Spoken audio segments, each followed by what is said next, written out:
सफलता ये नहीं देखती कि आपका प्रोफाइल क्या है, सफलता ये देखती है आपने मेहनत कितना की है।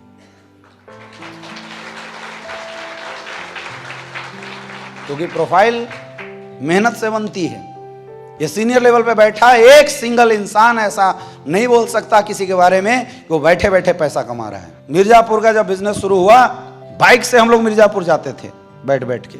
दिन के सुबह निकलते, रात भर बिजनेस करते, फिर रात को आते, फिर अगले दिन निकलते बिजनेस करते, दिन भर लोगों के घर घर जाके फॉलो अप करते, फिर शाम को वापस आया करते। खाया नहीं खाया कोई नहीं पूछने वाला था। वो स्ट्रगल अगर फिल्म में बना के दिखा दिया है ना, तुम रोने लगोगे क्या किया है इन लोगों ने, कैसे बना इतना बड़ा कारवां मेरे दोस्त। ऐसी कहानियां थी एसलीपीएस के अचीवरों की, ऐसी है ओरिजिनल कहानी। आज इनकी चमक को देख के हमें लगता है कि ये फ्लूक में निकल गए। मैंने खुद संजीव सर को बस से बनारस आते हुए देखा था, रात भर जग के, न एसी न कुछ, उस पसीने वाली बस में बैठ के कंपनी का डायरेक्टर बनारस आके बिजनेस को डेवलप करता था।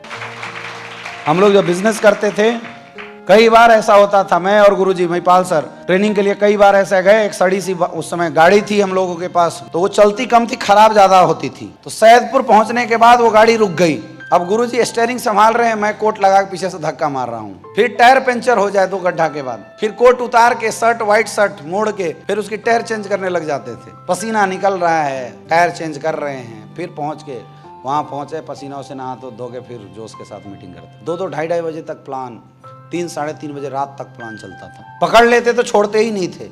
बंदे ने बुलाया, सर एक बंदा लखनऊ है, गाड़ी उठाए लखनऊ सुबह सुबह। कभी नहीं सोचा, बस मौका चाहिए, बोल तू कहाँ आना है, हिंदुस्तान में कहीं भी, वहां हम लोग पहुंच जाया करते थे। ऐसा नहीं चेक के लिए दौड़ते थे हम, कभी सोचा ही नहीं कहां से चेक बनता है कहां से नहीं बनता है। गाड़ी उठाया, सीधे पहुंच गया, जाके टीम की मीटिंग किया। ऐसे काम किया है। ये जाओ, आज आपके जितने भी डायमंड एंड अबव लीडर्स आज आपको दिखा रहे हैं मेरे दोस्त, ऐसे काम किया इन लोगों ने, ऐसे मेहनत हुई है। पिछले 7 साल के अंदर ये चमक आपको केवल दिखाई देती है ऑडी, BMW, मर्सिडीज और कपड़ों के, लेकिन इसके पीछे कितने पसीने बहे हैं, कितनी संघर्ष वाले दिन गुजरे हैं मेरे दोस्त, ये किसी को नहीं पता होता। जिस दिन ये बात अपनी टीम तक पहुंचाने लगोगे ना, देखना तुम्हारी टीम तुम्हारे साथ कैसे जुड़ के काम करेगी।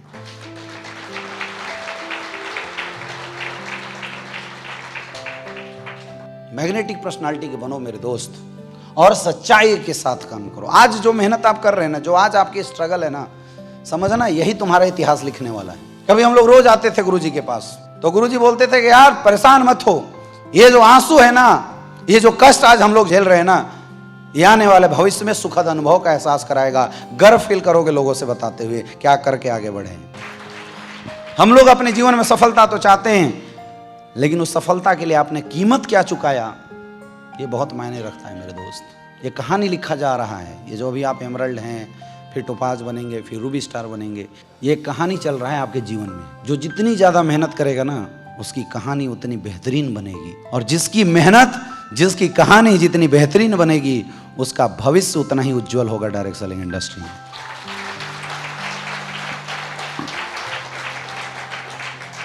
जी मत चुराओ, मेहनत से मत भागो। अपनी डाउनलाइनों के लिए इतनी मेहनत कर दो, इतनी मेहनत कर दो कि बंदा तुम्हें छोड़ के भी चला जाए, तब भी जीवन में याद रखे, यार जिसको छोड़ के आए थे वो बड़ा अच्छा आदमी था।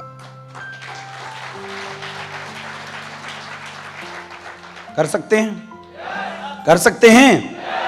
तब लोग आपसे अटैच होना चाहेंगे। फिर कोई आपको डांटने के बाद भी छोड़ के नहीं जाएगा, क्योंकि आपके अंदर एक हाई लेवल की अट्रैक्शन पावर आ जाएगी माय डियर फ्रेंड। देन समर्पण के साथ बिजनेस करना है। जो भी काम करो अपने जीवन में, समर्पण के साथ काम करो। डेडिकेशन, समर्पण होना बहुत ज्यादा जरूरी है। सफल होना है तो सफलता को समर्पित करना पड़ेगा। किसी इंसान को अगर एक अच्छा तैराक बनना है, तो सबसे पहला काम उसको अगर कुछ करना होता है तो वो है पानी के प्रति समर्पित होना। जिस दिन तक वो पानी से लड़ता रहेगा, वो कभी भी अच्छा तैराक नहीं बन सकता। लेकिन अगर वो पानी के प्रति समर्पित हो गया, उसी दिन पानी उसको ऊपर फेंकना शुरू कर देगी, वो पानी में तैरना शुरू कर देता है। वैसे जीवन में किसी भी फील्ड में सक्सेसफुल होने के लिए समर्पण का होना बहुत जरूरी है। समर्पण किसके प्रति? अपने सपनों के प्रति। समर्पण किसके प्रति? अपने अपलाइन के प्रति। जिस संस्था में आपने करियर लगाया है, उस संस्था के प्रति आपका समर्पण कितना है, इस बात से सफलता दिखेगी। समर्पण का मतलब नहीं है कि हम किसी इंसान के सामने झुक रहे हैं। आज अगर आप अपने अपलाइन के एक बातों को मानते हैं, जैसा बोलता है अपलाइन उस तरह का अगर काम करते हैं मेरे दोस्त, ये समर्पण अगर आपका अपने अपलाइन के प्रति है, इसका मतलब आप इंसान के सामने नहीं, अपनी सक्सेस के सामने समर्पित कर रहे हैं। और ये बहुत जरूरी है। जब तक समर्पित नहीं करोगे, तब तक सफलता मिलेगी नहीं जीवन में। करना पड़ेगा समर्पण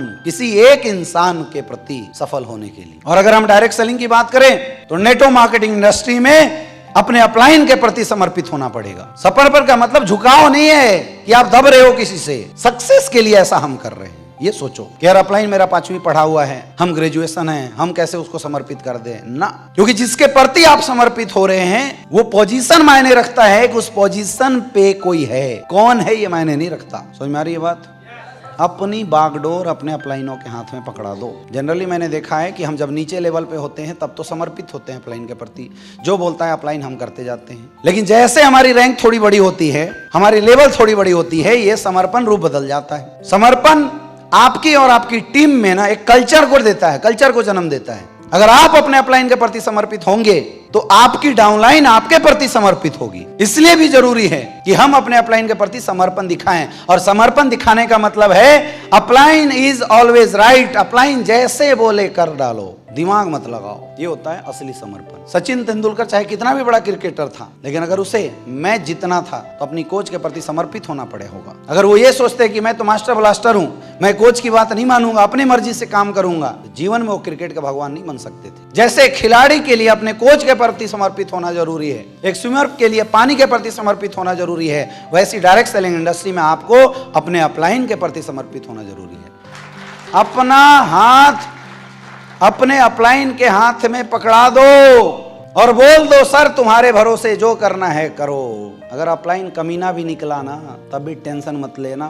जो समर्पण आपने अपलाइन के प्रति दिखाया है, आपको फायदा ये मिलेगा कि आपकी पूरी टीम आपके प्रति समर्पित हो जाए। अपलाइन की जरूरत शुरुआती स्टेज में होती है मेरे दोस्त, बाद में अपलाइन का एक ही काम रह जाता है, गाइडलाइन देना। आज ये जितने भी सीनियर लीडर हैं, ब्लैक डायमंड ने, ये सारे खुद एक अच्छे ट्रेनर हैं, सारे खुद ही अच्छे बेसिक काम करते हैं, बड़े अचीवर्स हैं, लग्जरियस गाड़ियों के ओनर हैं, ये खुद ही बिजनेस को हैंडल कर रहे हैं, मुझे कुछ बोलने की जरूरत ही नहीं पड़ती। तो अगर इन्होंने मेरे प्रति समर्पित किया था तो वो समर्पण 2 सालों का था, लेकिन अब उसका फायदा ये मिलेगा कि जब तक इनकी टीम रहेगी इनके प्रति समर्पित रहेगी। कुछ दिन का समर्पण जीवन भर आपके डाउनलाइनों का आपके प्रति समर्पण को बढ़ावा दे देता है मेरे दोस्त, और ऐसी एक स्ट्रॉन्ग नेटवर्क बनता है। मैंने कई लोगों को देखा है जो कंडीशनल समर्पण दिखाते हैं। अगर अपलाइन के हम वीक लेग में हैं, अपलाइन अगर हमारे साथ काम कर रहा है तो गुरुजी, और अपलाइन गलती से हमारा वाला लेग स्ट्रॉन्ग हो गया और अपलाइन अपने दूसरे वीक लेग में लग गया तो गुरु घंटाल कौन है तू। फिर वो खुद हीरो बनने लगते हैं, खुद हीरो बनने के चक्कर में अपने डाउनलाइन के सामने अपलाइन की बुराई करने लग जाते हैं, या उसके अपलाइन के सामने अपनी सेगी बहारने लग जाते हैं। फिर हम बोलते हैं हम समर्पित हैं, गलत। आपने देखा होगा वृंदावन में या मथुरा में जब जाइए कभी, बहुत सारे ऐसे लोग हैं जो राधा कृष्ण की या छोटे कान्हा की एक एक मूर्ति लेके रखते हैं। डेली सुबह उठ के उनको खाना खिलाते हैं, डेली उनको स्नान कराते हैं, उनसे बातचीत करते हैं, उनकी पूजा करते हैं और प्रसन्न रहते हैं। मैं सच्चाई बताऊं, आज तक किसी को परमात्मा ने दर्शन नहीं दिए होंगे। वो उनकी परिकल्पना होती है, जो कहानियां वो लोगों के सामने सुना देते हैं कि मेरे साथ ऐसा कुछ हुआ, वो एक परिकल्पना है, लेकिन आज तक परमात्मा ने किसी को कलयुग में दर्शन नहीं दिया होगा। लेकिन क्या समर्पण है लोगों का कि डेली 5 तरह का खाना बनाते हैं और डेली 5 तरह के खाना बना के खिलाने की कोशिश करते हैं। छोटी सी मूर्ति जो होती है उसको, वो खाए या ना खाए, लेकिन उसको टच करा के नीचे रखने का जो सुखद एहसास है मेरे दोस्त, उस चीज के लिए वो डेली सुबह 6 बजे उठते हैं, स्नान करके पूजा पाठ और पूरी तैयारी करते हैं। ये होता है समर्पण भगवान के प्रति।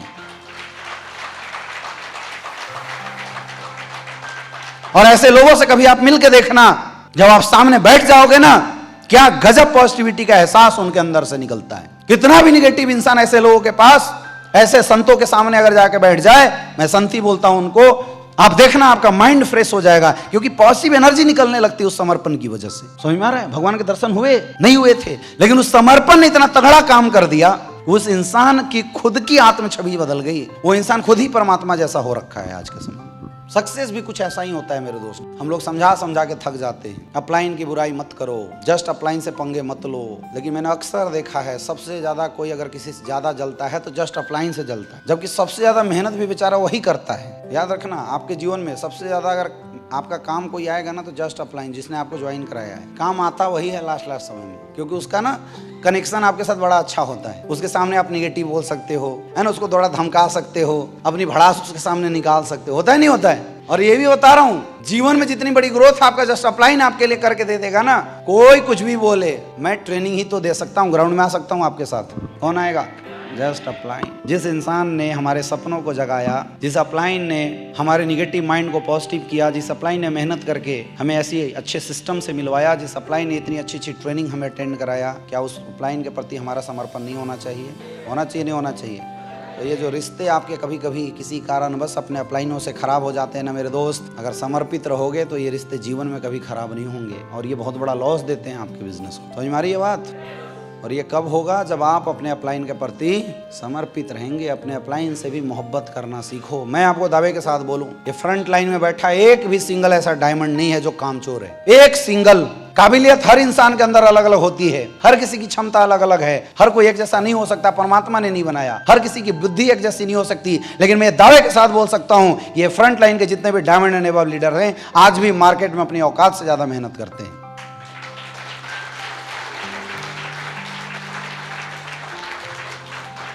तो क्या इन अपलाइनों के प्रति हम समर्पित नहीं हो सकते? क्या इन लोगों के हाथ में अपना फ्यूचर हम नहीं दे सकते? करना मेहनत तुम्हें ही है मेरे भाई, मेहनत आप ही करोगे, अपनी जिंदगी बदलोगे आप ही। लेकिन ये समर्पण आपके अंदर बहुत बड़ी पॉजिटिविटी लाके आपको बहुत बड़ी ताकत देगा, इसलिए करना है समर्पित। एकलव्य की कहानी आपने सुना होगा। एक दिन के लिए भी द्रोणाचार्य ने एकलव्य को शिक्षा नहीं दिया, लेकिन एकलव्य ने मान लिया था कि द्रोणाचार्य मेरे गुरु हैं। क्या डेडिकेशन रहा होगा उस लड़के का, सोचो क्या समर्पण रहा होगा। प्रतिमा लगाया और प्रैक्टिस करना शुरू किया। एक बार पांडव अपना जंगल में गए हुए थे, एक कुत्ता साथ में था। कुत्ता ग्रुप से हट गया और जाके जोर से एकलव्य को देख के भौंकना शुरू किया। क्या किया एकलव्य ने? बाण मारे और कुत्ते का मुंह बंद कर दिया, एक बूंद लहू नहीं निकला। कुत्ता वापस आया, जब पांडवों ने देखा कुत्ते के मुंह में बांध भरा हुआ है लेकिन एक बूंद ब्लड नहीं निकला है। लोगों को आश्चर्य हुआ, स्वयं द्रोणाचार्य जी को आश्चर्य हुआ कि ऐसी धनुर्विद्या तो आज तक मैंने पृथ्वी में किसी को नहीं सिखाया, ये कौन धनुधर है? क्योंकि उन्होंने वादा किया था अर्जुन को सर्वश्रेष्ठ धनुधर बनाने का विश्व का। पहुंचे, देखा भील भेष में एकलव्य खड़ा था। अर्जुन की तरफ उन्होंने देखा, उन्होंने प्रशंसा करी एकलव्य की, लेकिन अर्जुन की तरफ देखा, उन्हें लगा कि मेरा दिया हुआ वचन झूठा हो सकता है। उन्होंने एकलव्य से क्या मांगा? अंगूठा। अगर तुम मुझे इतना ही गुरु मानते हो तो मेरी गुरु दक्षिणा दो। एकलव्य ने हंसते हुए बोला, बताइए गुरु जी क्या चाहिए? द्रोणाचार्य ने बोला कि अगर मुझे गुरु दक्षिणा देना है तो अपने दाहिने हाथ का अंगूठा दे दो। आपको क्या लगता है एकलव्य को नहीं पता चला होगा द्रोणाचार्य क्या मांग रहा है? इतना बेवकूफ था क्या? नहीं पता चला होगा? पता चला होगा, नहीं चला होगा?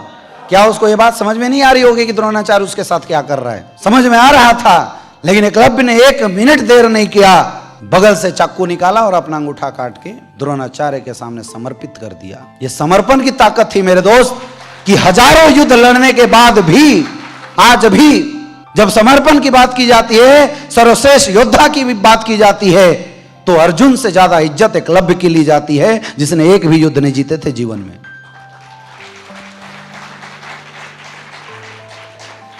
आज भी अगर गुरु शिष्य का एग्जाम्पल दिया जाता है तो अर्जुन से पहले एकलव्य का नाम लिया जाता है। हजारों युद्ध जीतने के बाद भी अर्जुन उस मुकाम पे नहीं पहुंच पाया, एक अंगूठा दे के एकलव्य पहुंच गया। That is the power of dedication, power of समर्पण। ऐसा अगर आप कर जाओगे मेरे दोस्त ना, फिर आपको अपने अपलाइनों की बुराइयां नहीं दिखेगी, फिर आपको ये नहीं समझ में आएगा क्या हो रहा है। आपके अंदर खुद एक आत्मिक ताकत आ जाएगी और वो ताकत आपको एस्लीपियस वेलनेस में ब्रांड एम्बेसडर बना देगी।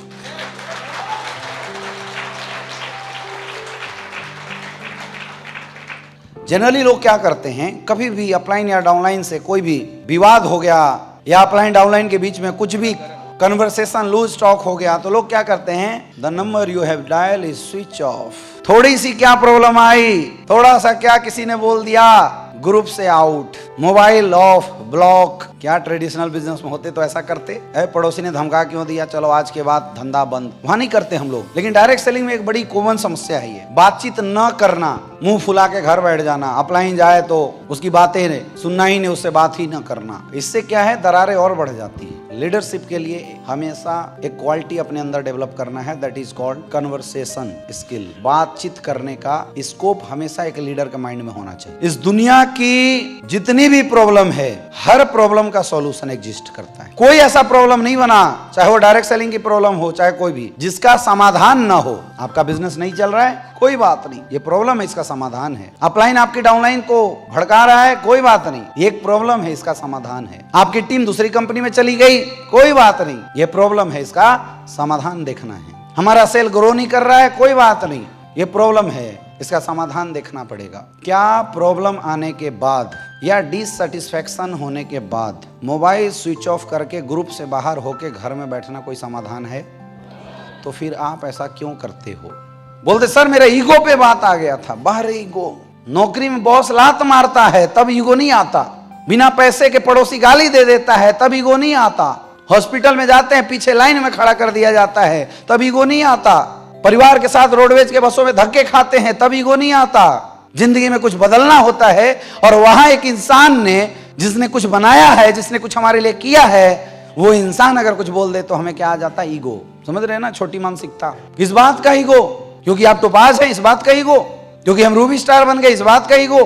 बोले सर मेरे अपलाइन ने मेरी टीम के सामने मुझे डांट कैसे दिया, ये मैं बर्दाश्त नहीं कर सकता। बोले पैसा सर बाद में कमाएंगे, इज्जत भी तो कोई चीज होता है बाहर है तुम्हारी इज्जत। जब ये दुनिया इज्जत उतारती है उस समय इज्जत की याद नहीं आती, और किसी अपलाइन ने अगर गुस्से से कुछ बोल दिया तो इज्जत की याद आ जाती है। बिना टिकट के जाते थे और टीटी गेट से बाहर निकाल देता है कॉलर पकड़ के खींच के, उस समय इज्जत नहीं उतरती हमारी। अपने किसी पड़ोसी से गाड़ी मांगते और वो पड़ोसी झूठ बोल देता था, हम पैदल चले जाते थे, उस समय इज्जत हमारी नहीं उतरती थी। और जिस इंसान ने जीवन बनाया, गुस्सा अवश्य अगर उस इंसान ने कुछ बोल दिया तो हमारी इज्जत उतर जाती है। उसके बाद हम क्या करते हैं? मुंह फुला लेते हैं, ग्रुप से फटाफट आउट हो जाते हैं, फिर निगेटिव होकर घर में बैठ जाते हैं। अपलाइनों का number you have dial is busy, block list. ऐसे ही होता है ना? ये लीडरशिप की निशानी नहीं है। एक अच्छा लीडर होता है तो क्या करता? तो वो बातचीत करेगा। एक अच्छे लीडरशिप की निशानी है हर समस्याओं के बाद बातचीत करना। दुनिया की कोई ऐसी प्रॉब्लम नहीं है जिस प्रॉब्लम का समाधान न हो अगर आपने बातचीत का स्कोप रखा तो। देखते हो देश देश में युद्ध का माहौल बन जाता है, इधर से सेना रेडी, उधर से सेना रेडी, तब तक एक न्यूज आता है अभी पाकिस्तान से बातचीत करने की कोशिश की जा रही है। जब देश के झगड़े बातचीत से खत्म हो सकते हैं मेरे दोस्त, तो हमारे और आपके क्या लफड़े इतने बड़े हैं कि बातचीत से नहीं खत्म होंगे? हमेशा जीवन में नोट कर लो, कुछ भी प्रॉब्लम आए, कैसी भी दिक्कत आए, सब करना, गुस्सा हो जाना, नाराज हो जाना, लेकिन अपलाइन का नंबर ब्लॉक मत कर देना। क्योंकि नंबर ब्लॉक कर देने से, ग्रुप से आउट हो जाने से, सबसे पहली बात आपने अपने डाउनलाइनों के माइंड में डाल दिया कि अपलाइन से नाराज भी हुआ जाता है। इसका लॉस जीवन में कभी आप भर नहीं पाओगे, खास करके उस समय उस ग्रुप में जो जो आपकी डाउनलाइन हो गया। आप बाद में तो मान जाओगे, लेकिन ये जो कल्चर आपने डाला ना, ये कल्चर जीवन भर आपको नेटवर्क में परेशानी देता रहेगा। दूसरी चीज, हमेशा हमें कोशिश करना है कि जिस वजह से भी हमारे रिश्तों में खटास आई हो, बैठ के एक बार बातचीत जरूर करें। हमेशा ये बातचीत ना करने की वजह से, क्योंकि देखो आपस में अगर खटास है तो वो खटास खत्म भी हो सकता है बातचीत करने से ही। अगर आपको अपने अपलाइन की किसी एक्टिविटी में अच्छी बात नहीं लगी तो जाओ मिलो अपलाइन से, सर मैं मिलना चाहता हूँ आपसे। मान लो वो अपलाइन गुस्से में नहीं सुन रहा है तो उसके ऊपर अपलाइन को फोन करो, सर मुझे सर के साथ बैठना है, आप बैठाओ। ऊपर का अपलाइन तो बैठा देगा दोनों को, और दोनों बैठो और फिर बातचीत करो, डिस्कस करो, क्या बात थी सर, आपने ऐसा बोला क्यों, क्या बात रही सर बताइए। बातचीत करने से बड़ी बड़ी समस्याएं चुटकी में सॉल्व हो जाती है। मुंह फुलाने से समस्या और बड़ी होती चली जाती है। कभी भी कोई भी प्रॉब्लम आए तो प्यार से बातचीत करो, प्यार से, मुंह फुला के नहीं, प्यार से। सर मेरे को ना एक आपसे सर 5 मिनट मिलना है। ठीक है आइए जी बैठिए। सर सब कुछ बहुत बढ़िया है सर, और आपके आशीर्वाद से बहुत कुछ हुआ, लेकिन उस दिन सर जो बात आपने बोली थी ना गुरुजी, मुझे सर दिल से बड़ा हर्ट किया, अच्छा नहीं लगा सर। अगर एक अच्छा सीनियर होगा ना तुम्हें सॉरी बोलेगा, लेकिन तुम और भड़का देते हो। इस तरीके से अगर बात करोगे ना, अगर उसने गलती किया होगा ना सीनियर, तुम्हें सॉरी बोलेगा, झुक गया ना अपने आप। जब प्यार से झुकाया जा सकता है तो मुंह फैला के रिश्ते क्यों खराब करना, है या ना? इसलिए ये क्वालिटी अपने अंदर डेवलप कीजिए। ऑलवेज कन्वर्सेशन स्किल डेवलप करना, हमेशा बातचीत करना।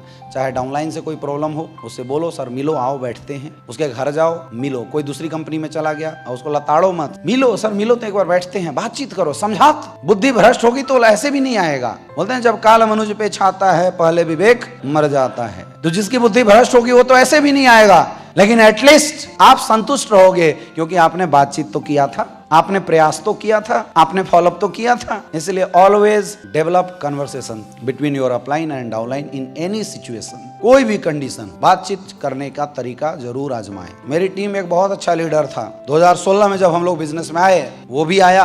बिजनेस है, किसी का अप, किसी का डाउन, किसी का उठता है, किसी का गिरता है। उस समय हम लोग सब लोग उसी फिराक में थे। मैं भी 2000-5000 की चेक पे स्ट्रगल कर रहा था, उसकी भी हालत वैसी थी। तो जब बिजनेस नहीं हुआ, थोड़ा उसका लेट उठा, टीम बनी, टूट गई, तो बहुत निगेटिव रहता था, टाइम टू टाइम बहुत निगेटिव हो जाता था। मतलब अभी अगर वो रहता हमारे बिजनेस में तो कम से कम रॉयल डायमंड तो पक्का था, मुझे पता है। काफी अच्छी क्वालिटी थी। वो ऐसा क्वालिटी वाला लड़का था कि अगर किसी के सामने उसको बैठा दो तो या तो उसका मर्डर कर देता या तो डीडी ले लेता, ऐसा आक्रामक था। एक बार वो किसी का फॉलोअप करने गया और कल प्लान किया, आज बात थी डीडी की, आज गया तो पता चला उसका बाप मर गया। पूरे दिन अर्थी के पीछे मुर्दा घाट पे पहुंच गया, साथ में मिलके बॉडी जलाया। अब जब वो जैसे ही रोना शुरू किया तब पहुंच के जाके उसका फॉलोअप शुरू किया, सर देखो पापा लास्ट स्टेज में है, अब सर दुनिया में कुछ क्षण उनके बचे हुए हैं, ये भी जल के भस्म हो जाएंगे। उनकी लास्ट इच्छा थी कि तुम बिजनेस करके डायमंड बनो, अभी अगर पैसा दे दोगे सर तो पापा जीते जी देख लेंगे। उनके बेटे ने शुरुआत कर दी, निकालो 16,000 रुपए। ऐसा बंदा था वो, ऐसा टैलेंटेड बंदा था वो। और डीडी निकाल के आया शाम को 5 बजे 6 बजे, ऐसा गजब का टैलेंटेड था। उसको हम लोग डीडी मशीन बोलते थे। मतलब जैसे हम सब फेल हो जाते हैं ना किसी का डीडी निकालने के लिए, तो हमारा ब्रह्मास्त्र था, उसको लास्ट में छोड़ते थे, जाओ तुम। अब ऐसा टैलेंटेड बंदा, लेकिन उसके अंदर एक कमी थी, वो हमेशा पॉजिटिव निगेटिव होते रहता था। तो शुरुआती दौर में जब हम उस लेग में काम किया करते थे तो जब भी निगेटिव होता तो मुझे पता चल जाता था, तो मैं उसको पकड़ के बातचीत करके उसको मोटिवेट कर देता था, उसको समझा लिया करता था। जब मैं अपने इंसेंटिव में काम करना शुरू किया तो मेरा उससे कन्वर्सेशन थोड़ा कम हो गया, तो मुझे उसकी प्रॉब्लम एक्चुअल पता नहीं चली कब वो निगेटिव हुआ। लेकिन इस बार उसने क्या किया, वो जब निगेटिव हुआ, जैसे वो घर भी जाता था ना, तो मेरी आदत थी मैं बाइक उठाता, उसके घर जाता आजमगढ़ और उसको गाड़ी पे बैठा के वापस ले आता था बनारस। मैं छोड़ता नहीं था, मैं सबका घर देख के रखा था। तू निगेटिव होकर ज्यादा से ज्यादा कहाँ जाएगा, घर पे ही तो जाएगा। इसलिए मैंने सारे डाउनलाइनों के घर के एड्रेस लिख के रखे थे। तो भागेगा कहाँ ज्यादा से ज्यादा, घर ही घुसेगा ना, मैं घर पे चला जाऊंगा। उसने क्या किया, वो किया कि उसके घर वाले किए, हमें भी नहीं पता। उस बार जब वो निगेटिव हुआ तो मुझे पता चला 2-3 दिन बाद। मैं उसके घर गया निगेटिव हुआ तो सबसे पहले उसने क्या किया, अपना फोन जो है वो स्विच ऑफ कर दिया और मेरा नंबर ब्लॉक। पहला काम उसने ये किया। और दूसरा काम किया कि वो घर से छोड़ के अपने किसी रिश्तेदार के यहाँ भाग गया 2-3 महीने के लिए। उस बार जब उसने ऐसा किया तो मैं गाड़ी उठाया, मैं उसके घर गया। जब मुझे पता चला कि ये बंदा निगेटिव हो गया, मैं गया उसके घर। अब धीरे धीरे क्या होता है डायरेक्ट सेलिंग में, जब बिजनेस का लोड बढ़ते जाता है तो इतनी रिस्पॉन्सिबिलिटी होती है। अब फोन उठा नहीं रहा है, मैं बराबर ट्राई कर रहा हूँ। उसका घर गया तो हुआ नहीं, तो और बिजनेस उस समय बड़ा, हम लोग भी स्ट्रगल में थे। हम भी अगर इतना ध्यान पीछे पड़े रह जाते तो हमारी खुद की चेक नहीं आती, तो हम भी बाइक के लायक नहीं होते। कुछ दिन के बाद क्या, वो छूट गया बिजनेस, मतलब वो बंदा ही छूट गया हमसे, वो छूटता चला गया। 2023 में उसका कॉल आया। अभी इस बार मैं कहीं से आ रहा था, उसका कॉल आया मेरे पास और रोना शुरू किया। लिटरली बता रहा हूँ, रोना शुरू किया। बोले यार मैंने जिंदगी में सबसे बड़ी यही गलती कर दी कि मैंने तेरा नंबर ऑफ कर दिया। आज भी वो लड़का 12,000 की नौकरी ढूंढते चल रहा है। बोल रहा है मेरे को ना अपना पीए रख ले तुम। सोचो, जो लड़का रॉयल डायमंड बन सकता था, केवल एक कमी उसने किया, बातचीत नहीं किया लास्ट टाइम, और बिजनेस से आउट हो गया। आज भी उसकी आईडी पड़ी हुई है। अब मैं उसको ला भी लो तो कुछ नहीं हो सकता, मुझे पता है। मेरे दोस्त, शुरुआती दौर में जब गुस्सा गुस्सी होता है ना, तो पता नहीं चलता हमें कि हम गलती में क्या डिसीजन बना रहे हैं, टेढ़े मेढ़े बोल के निकल जाते हैं। इसका एहसास तब होगा जब कुछ समय निकल जाएगा और तुम्हारे साथ के लोग कई गुना आगे बढ़ जाएंगे तुम्हारी गलतियों की वजह से। इसलिए जीवन में आज से गांठ बांध के यहां से जाओ, चाहे कैसी भी परिस्थिति आ जाए बिजनेस में, कितना भी नोक झोंक हो जाए, कितनी भी प्रॉब्लम आ जाए, जीवन में कन्वर्सेशन का जो स्कोप है उसको कभी खत्म नहीं करना। बातचीत जरूर करना, चाहे वो अपलाइन से हुआ हो, चाहे वो डाउनलाइन से हुआ हो, चाहे कोलाइनों से हुआ हो। जो इंसान के अंदर बातचीत करने की काबिलियत आ गई, वो इंसान का नेटवर्क कभी मर ही नहीं सकता। मैं गारंटी लिख के दे सकता हूं।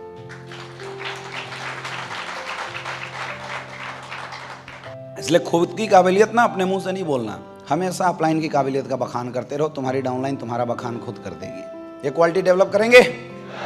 देन एजुकेशन, ऑलवेज अपग्रेड करो अपने आप को, और बेसिक पे अपग्रेड जरूर करना। अच्छा प्लानर बनो, अच्छा फॉलोअप करना सीखो, अच्छी काउंसलिंग करना सीखो, टीम को लगातार प्लानिंग देते रहो। 8 स्टेप ट्रेनिंग नहीं आ रही है, उसको तैयार करो। यहाँ कोई परफेक्ट पैदा नहीं हुआ, कमियां हम में भी है, कमियां आप में भी है। फर्क सिर्फ इससे होता है कि किसने अपने अंदर की कितनी कमियों को खत्म करने की कोशिश करी, बस। इसलिए इस हीन भावना से कभी नहीं ग्रसित होना है कि यार हम में तो इतनी कमियां हैं ना। इस दुनिया में हर इंसान के अंदर कमी है। सफलता इस बात से निहित करती है कि किसने अपनी कितनी कमी दूर करने का प्रयास किया। तो educate your self, upgrade your self, जितना हो सके, जितना मौका मिले आपको ट्रेनिंग मीटिंग में आने का, खुद भी आओ और दबा के अपनी टीम को ट्रेनिंग मीटिंग में लाओ। सीखो, सिखाओ और पैसे कमाओ। सीखो, सिखाओ और पैसे, सीखो, सिखाओ और पैसे, बस। एजुकेशन बहुत बड़ी ताकत है। मैं फर्स्ट डे ही बताया था, सीखे रहोगे तो डरोगे नहीं। डरता वो है जिसने सीखा नहीं है, और सीखने का कोई उम्र नहीं होता। जिंदगी भर इंसान सीखता रहता है। डायरेक्ट सेलिंग इंडस्ट्री ही सीखते रहने का बिजनेस है। हम लोग आज भी सीखते हैं। आज भी मुझे कोई ट्रेनिंग देना होता है कोई नई समस्या अगर आती है, मुझे सॉल्यूशन नहीं मिलता, मैं हाथ जोड़ के पहुंच जाता हूं अपने ग्रेट अपलाइन के पास और मैं पूछ लेता हूं सर इस समस्या का समाधान कैसे करना। क्योंकि भैया मेरे पास 15 करोड़ कमाने का एक्सपीरियंस है, लेकिन मेरे अपलाइनों के पास 20 करोड़ कमाने का एक्सपीरियंस है। वो तो मेरे से ज़्यादा जानते हैं, है कि नहीं।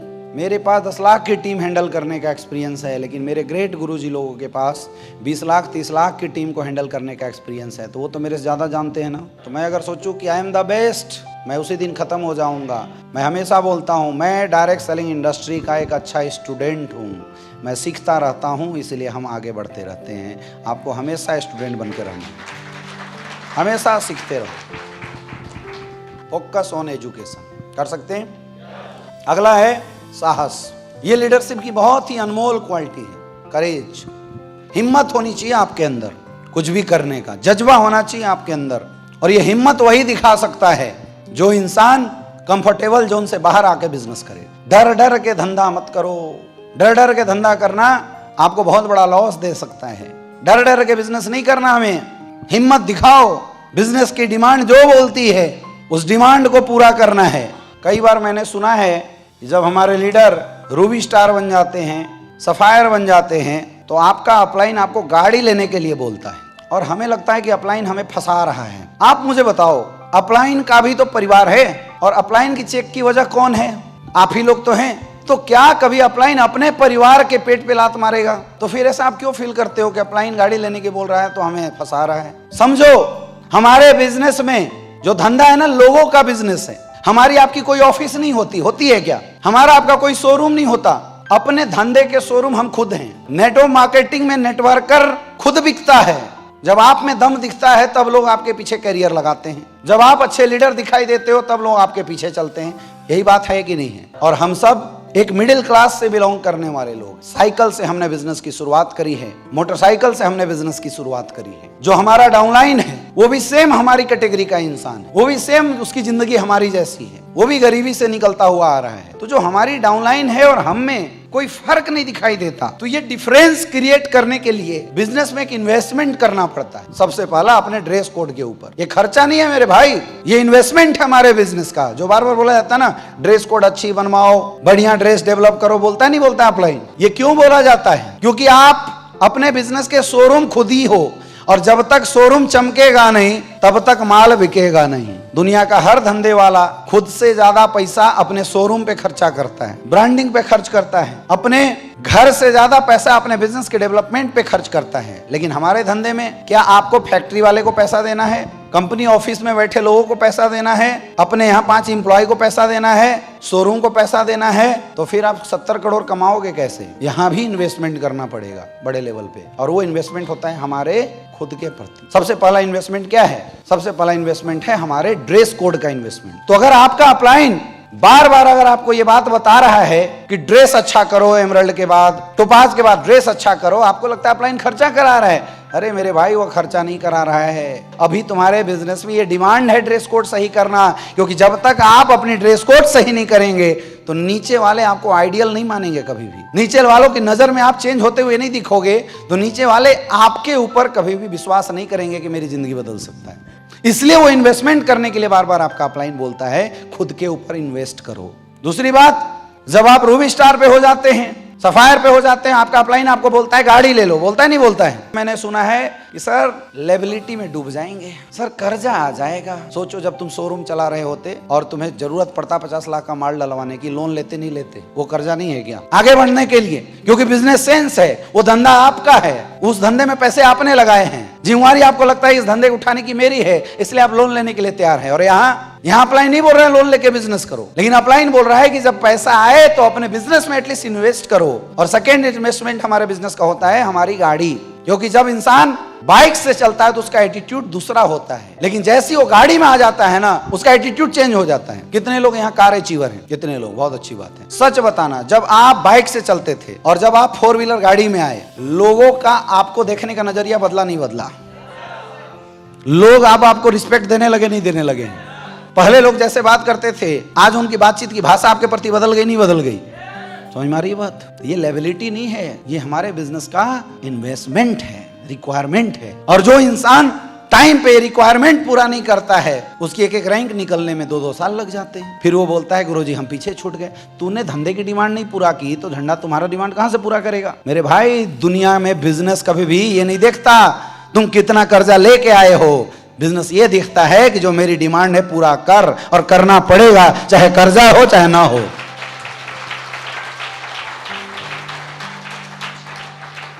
बात समझ में आ रही है? तो आंखों को खोलो और बंद पट्टी को बाहर निकाल के देखो।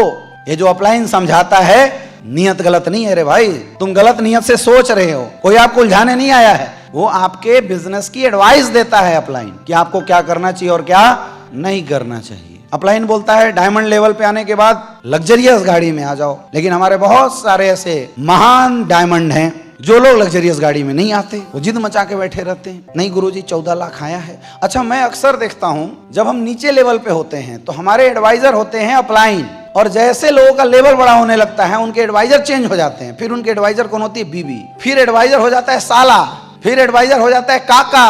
अरे तब वो काका कहाँ था जब रोड के ऊपर घुमा करते थे? तब बीबी की एडवाइस कहाँ थी भाई जब तुम 10,000 की नौकरी किया करते थे? जैसे पैसे कमाए, एडवाइजर कौन बन गया? बीबी। मैं देखता हूँ सफायर रैंक का लीडर, पैसा आया, क्या कर रहे हो भाई?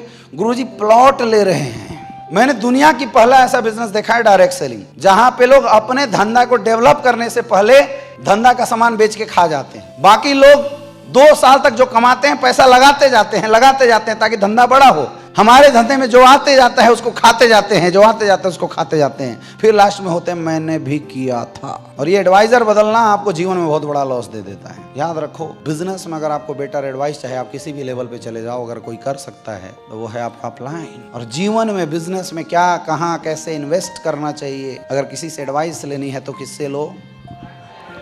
ये जो बीच में तुम्हारे एडवाइजर घुसे हैं ना, वही तुम्हारी बर्बादी के कारण है। अगर तुम्हारे रैंक 6-6 महीना तक रुके हुए हैं ना, इसके सबसे बड़े रीजन वही तुम्हारे बीच वाले घर वाले जो एडवाइजर घुस गए हैं, वही हैं सबसे बड़े रीजन। डायमंड बना, 10 लाख रुपए आया, क्या कर रहे? घर खरीद रहे हैं गुरुजी। बिजनेस खराब हो जाता है। क्यों? क्योंकि हमारा एडवाइजर कोई और बदल गया थोड़ी देर में। इसलिए इसको बोलते हैं रैंक काउंसलिंग, और ऑलवेज करवाते रहा करो। कभी भी कोई भी रैंक अचीव करो जीवन में, एक मिठाई का डब्बा और एक बुके लेके अपने अपलाइन से मिलो और पूछो, गुरुजी ये 3,60,000 आया है, क्या करना है? 8,20,000 आया है सर, बताइए क्या करना है? तब अपलाइन आपको बेटर एडवाइस देगा। याद रखना, ये दुनिया तुम्हारे सफलता के पीछे एडवाइस देने आते हैं। जब तुम असफल थे, स्ट्रगल कर रहे थे, ये कोई मामा फूफा ताऊ जीजा कोई नहीं तुम्हारा साथ दिया था क्या? देता तो तुम ब्लैक डायमंड थे ना, तो ब्लू डायमंड होता। साथ नहीं दिया था, उसको भरोसा नहीं तुम्हारे ऊपर था, भरोसा था अपलाइन को। तो एडवाइजर जीवन में अगर रखना है ना, तो किसी एक इंसान को रखना, दैट इज योर अपलाइन।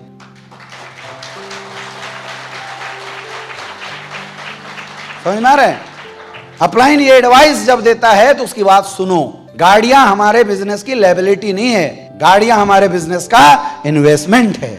जब हम गाड़ियों में आते हैं तो टीम का मेरे को देखने का नजरिया बदल जाता है, टीम हमें आइडियल बनाने लगती है, टीम के सपने डेवलप हो जाते हैं, इसलिए हम जोश के साथ बड़ा काम करने लग जाते हैं। समझ में आ रहा है? जब डायमंड लेवल के बाद हम लग्जरियस गाड़ियों में आ जाते हैं तो हमारी लाइफ स्टाइल जो है लग्जरी लाइफ स्टाइल हो जाती है। फिर हम कहीं से गुजरते हैं तो दुनिया का मुझे देखने का तरीका बदल जाता है, क्योंकि मार्केट में 60 लाख 70 लाख की गाड़ी से कौन चलता है? जिसके 500-600 करोड़ के कंपनियां होती है, बड़ी बड़ी फैक्ट्रियां होती है, वही लोग ऑडी BMW चलते हैं। हमारे यहाँ डायमंड चलता है, और इससे आपके डाउनलाइन का विजन बड़ा होता है, क्योंकि डाउनलाइन के साथ आपने काम किया है। लोगों के सपने जग जाते हैं कि अगर मेरा डाउनलाइन, मेरा अपलाइन इस पोजीशन पे पहुंच सकता है तो मैं भी पहुंच जाऊंगा। लोग बोलते हैं नेटवर्कर दिखावा करता है, नेटवर्कर दिखावा नहीं करता है मेरे भाई, उसको शौक नहीं है ऑडी में बैठने का, कोई शौक नहीं है, लेकिन उसके बिजनेस का डिमांड है। अगर उसने ऐसा नहीं किया तो जिस बेल्ट को वो लीड दे रहा है, जिन लोगों को लेकर वो काम कर रहा है, वो लोग जीवन में कभी उसको आइडियल मानेंगे ही नहीं,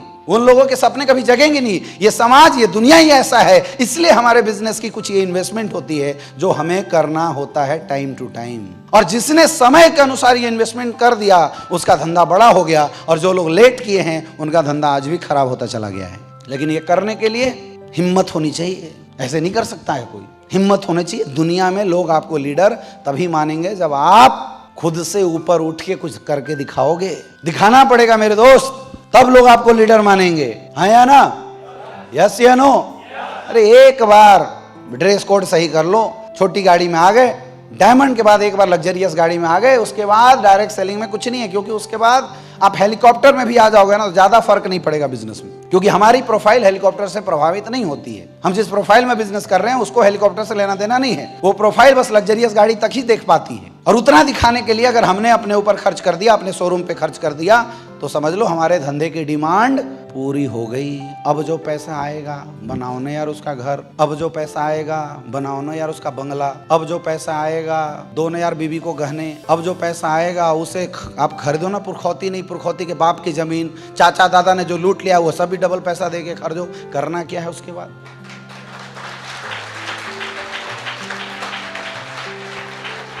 डेवलपमेंट ही तो करना है, हाँ या ना? लेकिन पहला धंधे का डेवलपमेंट, तब घर परिवार का डेवलपमेंट। कर सकते हैं? कर सकते हैं? बात समझ में आया? तो कभी भी ड्रेस कोड, टूल्स, गाड़ी, इनको लायबिलिटी मत समझना। हम पागल थे क्या? मैं सफायर लेवल पे जब था तो मैंने होंडा सिटी गाड़ी ले ली थी। सफायर की टोटल इनकम कितनी होती है बताओ? 12-15 लाख रुपए, यही होता है ना? और उस समय मैंने 16-17 लाख रुपए की गाड़ी ले लिया था। बेवकूफ नहीं थे मेरे भाई, मेरे उस समय मेरे धंधे की डिमांड थी गाड़ी। मैं नहीं लेता ना तो मैं 6 महीने में स्टार सफायर नहीं बनता। तुम बचा लेते हो तो 2 साल में स्टार सफायर बनते हो, मैंने नहीं बचाया तो 6 महीने में 8 करोड़ लाख रुपए कमा लिया। धंधे का डिमांड था। मैं जब ब्लू डायमंड बनने ही वाला था उस समय मैंने जैगवार गाड़ी ले ली थी। ब्लू डायमंड की टोटल इनकम कितनी होती है? लगभग 1 करोड़ होती है। तो 1 करोड़ में 16 लाख की होंडा सिटी और प्लस 85-86 लाख की गाड़ी जैगवार, टोटल 1 करोड़ की गाड़ी हो गई। जितना कमाया उतना पैसा उठा के किस में डाल दिया? गाड़ी। और दोनों गाड़ियों की किस्त आती थी वो अलग। मैं बिजनेसमैन था, मुझे पता था अभी जो इन्वेस्ट करूंगा यही पलट के आएगा, इसलिए मैंने इन्वेस्ट किए। और ये नतीजा है मेरे दोस्त, या 7 साल के अंदर 15 करोड़ से ज्यादा की इनकम आ चुकी है स्लीपियस वेलनेस से। ये इन्वेस्टमेंट था बिजनेस का, इसलिए आज ये अचीवमेंट आई है। नहीं किया होता तो नहीं आता।